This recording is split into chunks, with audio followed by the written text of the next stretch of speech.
Goodbye, Mr. Chips is written by James Hilton. James Hilton English novelist थे और इनके लिखे हुए जितने भी नॉवेल्स थे वो बहुत ही फेमस थे और आज भी वो बहुत फेमस हैं। Goodbye Mr Chips novella है। नॉवेला का मतलब है शॉर्ट नॉवल। नॉवेल और नॉवेला में सिर्फ लेंथ का डिफरेंस होता है। जितने भी इन एलिमेंट्स नॉवल में मौजूद होते हैं वो सारे के सारे एलिमेंट्स नॉवेला में भी मौजूद होते हैं। अगर हम देखें कि नॉवल की क्या डेफिनेशन है, नॉवल क्या है, तो नॉवल एक लॉन्ग स्टोरी है जो प्रोज फॉर्म में लिखी जाती है और इसको एक सिंगल बुक में पब्लिश किया जाता है। इसमें कैरेक्टर्स, डायलॉग्स, सेटिंग, प्लॉट और इसकी proper beginning, climax, middle and तमाम जो एलिमेंट्स हैं वो मौजूद होते हैं। गुड बाय मिस्टर चिप्स को सेंटिमेंटल नॉवेला भी कहा जाता है। ये कहानी है एक स्कूल टीचर की, जो आप देखेंगे कि पास्ट और प्रेजेंट का मिक्सचर है। वो बैठा होता है प्रेजेंट में लेकिन सोचता है पास्ट में, और ये पूरा जो नॉवल है ये बेस करता है उसकी रिकलेक्शंस पे, उसकी यादों पे, उसके गुजरे हुए लम्हात पे। आपको कहानी एक फ़्लो में नज़र नहीं आएगी, एक फ़्लो में आप उसको नहीं पढ़ेंगे। जो भी सोच, जो भी बात उसके जहन में आती है वो लिखी जाती है, और सोचें और यादें जो है वो किसी एक ख़ास स्ट्रीम में नहीं चलती।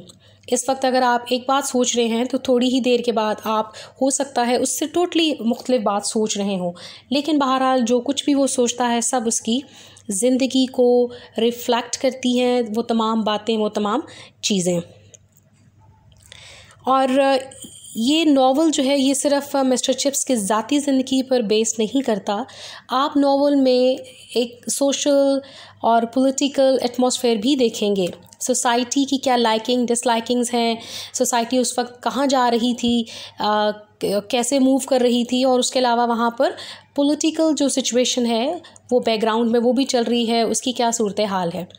ये तमाम चीज़ें आप साथ साथ ही देखेंगे।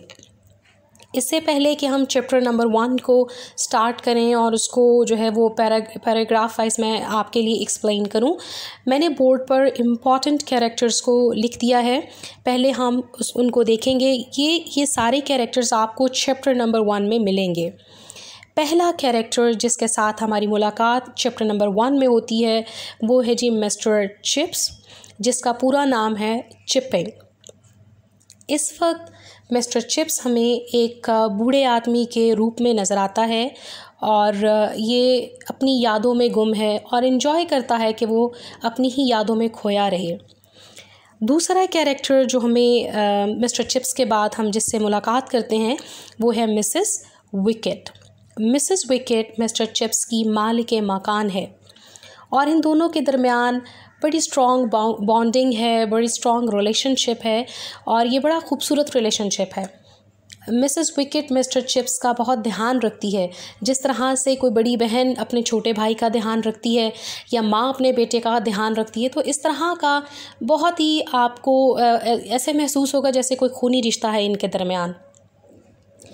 थर्ड कैरेक्टर जो हमें इस चैप्टर नंबर 1 में मिलता है वो है डॉक्टर मैरी वेल का। Doctor Merivale Mr Chips का दोस्त भी है और बहुत कंसर्न्ड डॉक्टर है और एक दोस्त की तरह वो मिस्टर चिप्स को ट्रीट करता है और इसका रिलेशनशिप जो है वो आपको बड़ा ही खूबसूरत मिसेस विकेट की तरह मिलेगा। और ये कैरेक्टर हमें नॉवल के आखिरी चैप्टर में भी नज़र आएगा।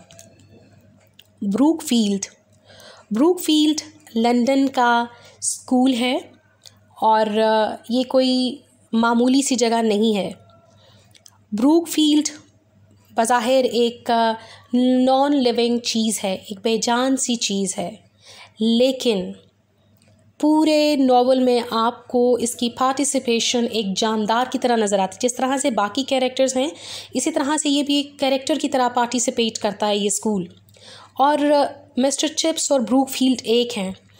आप देखेंगे कि किस तरह से मिस्टर चिप्स की यादों में, उसकी बातों में और उसके खून में रच बस गया है ये स्कूल। और ये ब्रूकफील्ड के करीब ही रहता है रिटायरमेंट के बाद भी इवन, और ये ब्रूकफील्ड के लिए जीता है। इसी तरह से ब्रूकफील्ड की जो कंट्रीब्यूशन है सोसाइटी में वो बहुत बड़ी है। बड़े बड़े नामी गिरामी लोग यहाँ से निकले हैं, जजेस, लॉयर्स, डॉक्टर्स और इसी तरह के बड़े बड़े लोग जो सोसाइटी में कंट्रीब्यूट करते हैं। सो ब्रूकफील्ड कोई मामूली सी जगह नहीं है, कोई आम सा स्कूल नहीं है। वेदरबाय, जब मिस्टर चिप्स ने पहली मर्तबा ब्रूकफील्ड ज्वाइन करने के लिए इंटरव्यू दिया तो वेदरबाय वहाँ का प्रिंसिपल था। और आज भी बुढ़ापे में, जो कि बहुत पुरानी, शायद 50 साल पुरानी बात है, लेकिन मिस्टर चिप्स को वेदरबाय आज भी याद है, क्योंकि वेदरबाय का जो कैरेक्टर है वो बड़ा अफेक्शनेट सा फादरली कैरेक्टर था। उसने मिस्टर चिप्स को बड़ा अच्छे तरीके से रिसीव भी किया और उसको गाइड भी किया। मिस्टर चिप्स पहले दिन जब क्लासरूम में जाता है तो लड़के वहाँ पर मौजूद हैं, तकरीबन आई थिंक 500 के करीब स्टूडेंट्स बैठे हुए हैं। तो मिस्टर चिप्स जो है वो जैसे ही क्लासरूम में एंटर होता है, सारे ही लड़के जो है वो तैयार बैठे हुए हैं इस बात के लिए कि ये टीचर नहीं, एक शिकार आया है और हमने इस शिकार को तंग करना है, इस शिकार को अपनी क्लास से भगाना है।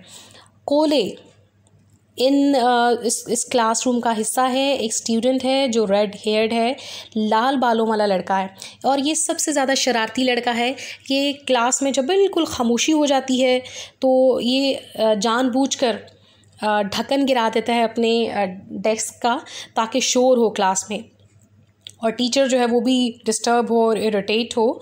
सो कोले पहला वो लड़का है जिसको पहले दिन ही मिस्टर चिप्स ने सज़ा दी कि कोले, यू हैव 100 लाइन्स, तुमने 100 मरतबा लिखना है, 100 लाइन्स लिखनी है। कोले के बारे में एक और इंटरेस्टिंग बात यह है कि इसकी 3 नस्लें जो हैं वो मिस्टर चिप्स की स्टूडेंट रहीं। यही कोले बाद में लंदन का नायब मेयर रहा और बहुत सारी दूसरी जो पॉलिटिकल पोजीशंस थी वो भी इसने यहाँ पर एंजॉय की।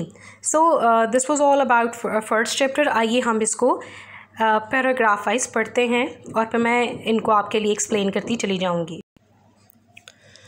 When you are getting on in years, but not ill of course, you get very sleepy at times, and the hours seem to pass like lazy cattle moving across a landscape. It was like that for Chips as the autumn term progressed, and the days shortened till it was actually dark, enough to light the gas before call over. For Chips, like some old sea captain, still measured time by the signals of the past. And well he might, for he lived at Mrs. Wickett's just across the road from the school. जब आप बूढ़े हो रहे हों, यकीनन आप ज़रूरी नहीं कि आप बीमार ही हों, तो बज़ा औक़ात ग़नूदगी तारी रहती है और यूँ लगता है कि जैसे वक्त किसी सुस्त मवेशी की तरह आहिस्ता आहिस्ता चल रहा हो। यहाँ पर हमें पता चलता है कि मिस्टर चिप्स जो है वो ब्रूकफील्ड से रिटायर होने के बाद उसने ब्रूकफील्ड के पास ही घर ले लिया है और वो मिसेस विकेट जो उसकी मालिक मकान है उसके घर में क़याम पजीर है और वो अपना वक्त स्कूल के मुताबिक गुजारता है। राइटर कहता है कि जिस तरह से एक कैप्टन जो है वो अपने जहाज़ को समंदर और मौसम की इशारात के मुताबिक मूव करवाता है, इसी तरह से स्कूल के साथ साथ ही मिस्टर चिप्स की रूटीन भी चलती है। He had been there for more than a decade, ever since he finally gave up his mastership, and it was Brookfield far more than Greenwich time that both he and his landlady kept, Mrs. Wickett. Chips would sing out in that jerky, high-pitched voice that had still a good deal of sprightliness in it. You might bring me a cup of tea before prep, will you? Mister chips जो है वो तकरीबन 10 साल से retirement के बाद Mrs wicket के घर में मुकीम है और ये जो है मिसेस विकेट और मिस्टर चिप्स जो है वो काफ़ी अरसे से इकट्ठे थे, क्योंकि स्कूल में भी मिसेस विकेट जो है वो मिस्टर चिप्स के साथ ही काम करती थी। मिस्टर चिप्स जो है वो इस वक्त बूढ़ा आदमी है, लेकिन आज भी उसकी आवाज़ में एक जोश है, वलवला है, बशाशत है और एक आपको फ्रेशनेस नज़र आती है। और इसी एनर्जेटिक आवाज़ के साथ वो मिसेस विकेट को रिक्वेस्ट करता है कि प्रेप की घंटी बजने से पहले पहले आप मुझे एक चाय की प्याली ला दें। When you are getting on in years, it is nice to sit by the fire and drink a cup of tea and listen to the school bell sounding dinner, call over, prep, and lights out. Chips always wound up the clock after that last bell. Then he put the wire guard in front of the fire, turned out the gas, and carried a detective novel to bed. Rarely did he read more than a page of it before sleep came swiftly and peacefully, more like a mystic intensifying of perception than any changeful entrance into another world, for his days and nights were equally full of dreaming. जब आप बूढ़े हो रहे हो तो आँख के पास बैठना, चाय पीना, डिनर, हाज़री, प्रेप और रोशनियाँ गुल करने के लिए स्कूल की घंटी की आवाज़ सुनना सब अच्छा लगता है। ठीक है। चिप्स हमेशा आखिरी घंटी के बाद घड़ी में चाबी फेरता, ठीक है, उसके बाद आँख के सामने जो अंगीठी थी उसके सामने वो हिफाजती जाली लगाता और एक जासूसी नावल लेकर बिस्तर पर चला जाता। और अभी वो बामुश्किल 1 या 2 पेज ही पलट पाता था कि उसको नींद आके दबोच लेती। वैसे तो वो जो है वो नींद में ही रहता था, इन अ सेंस कि वो नींद में भी अपनी यादों में ही खोया रहता और हकीकत में भी अपनी यादों में ही खोया रहता। वो एक दुनिया से जब दूसरी दुनिया में जाता, यानी हकीकत की दुनिया से जब ख्वाबों की दुनिया में जाता, तो भी कोई ख़ास फ़र्क नहीं पड़ता था। He was getting on in years, but not ill, of course. Indeed, as Dr. Mary Vale said, there was really nothing the matter with him.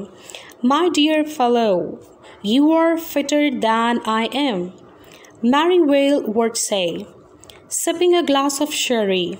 When he called every fortnight or so, you are past the age when people get these horrible diseases. You are one of the few lucky ones who are going to die a really natural death. That is, of course, if you die at all. अब इस paragraph में हमें हमारी जो मुलाकात है वो doctor से होती है। डॉक्टर का नाम है मैरी वेल और माय डियर फेलो ये वर्ड्स शो करते हैं कि ये चिप्स का दोस्त है। वो कहता है मेरे अजीज़ दोस्त, तुम मुझसे भी ज़्यादा बेहतर हो सेहत में, तुम्हारी सेहत को कोई मसला नहीं है, तुम बिल्कुल भी बीमार नहीं हो। और ये हर 15 दिनों के बाद जो है वो उसको ज़रूर विज़िट करता था ताकि उसकी हेल्थ का पता किया जा सके कि मिस्टर चिप्स की जो हेल्थ है वो कैसी है। और वो उसको यकीन दहानी करवाता है कि तुम अगर मरते हो, यानी अगर मरोगे भी, तो तुम्हारी जो डेथ है वो नेचुरल डेथ होगी। ऐसा नहीं होगा कि बंदा किसी बीमारी से फौत हो गया। You are such a remarkable old boy that one never knows. But when Chips had a cold or when east winds rode over the fenlands, Mary Vale would sometimes take Mrs. Wicked aside in the lobby and whisper, look after him, you know, his chest. It puts a strain on his heart. Nothing really wrong with him, only Anno Domini. But that's the most fatal complaint of all in the end. उसने doctor ने उसे कहा कि तुम एक गैर मामूली बूढ़े लड़के हो, ठीक है, जिसको और आप जैसा इंसान या आप जैसा जो मजबूत या अच्छी सेहत वाला जो बंदा है वो मैंने कभी भी नहीं देखा। सिर्फ जो चिप्स के साथ मसला है वो ये है कि इसको ठंड लग जाती है और अक्सर ही जब वो आता तो मिसेस विकेट को साइड पर लेके चला जाता और उसे कहता कि आपको पता है ना कि इसको सेहत के हवाले से कोई भी मसला नहीं है, सिर्फ एक प्रॉब्लम जो इसको तंग करती है वो ये है कि इसको ठंड लग जाती है और फिर वो ठंड जो है वो उसकी छाती को जकड़ लेती है और उस पर खिंचाव और दबाव डालती है। तो सिर्फ इस चीज़ का ख्याल रखें और इसकी जो है हिफाजत करें ताकि इसको ठंड ना लगे। और उसके मुताबिक बुढ़ापा सबसे बड़ी बीमारी है। आपको कोई भी बीमारी नहीं है, लेकिन अगर आप बूढ़े हैं तो बुढ़ापा कमज़ोरी लाता है और कमज़ोरी से बहुत सारी मज़ीद कॉम्प्लिकेशंस और मज़ीद बहुत सारी मसाइल खड़े हो जाते हैं। Thank you very much. I hope कि आज का लेसन आपके लिए फ़ायदेमंद रहा होगा। इसी चैप्टर को हम नेक्स्ट वीडियो में कंटिन्यू करेंगे।